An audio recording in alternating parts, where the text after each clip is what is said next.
اگر ہمارے عالم کہیں کسی مسجد میں کوئی مسئلہ اٹھاتا ہے کہ یہ مسئلہ غلط ہے، لوگوں کے اندر دو پارٹیاں ہو جاتی ہیں، دو پارٹیاں۔ امام کو کیا ضرورت تھی مسجد میں یہ مسئلہ بیان کرنے کی؟ او امام تمہارا غلام ہے، امام تمہارا نوکر ہے کہ جو تم چاہو گے وہ امام کرے گا۔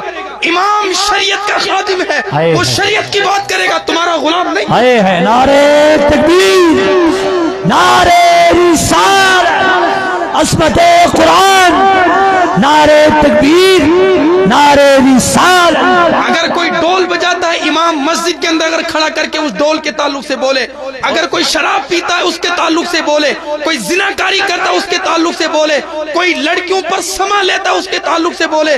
آج کل عزت کے نام پر، توہین کے نام پر 10-10 لاکھ کھاتے ہو، اس کے نام پر بولتے ہیں امام تو اس کے ساتھ مل گیا۔ اور امام کو تو اپنی حق بات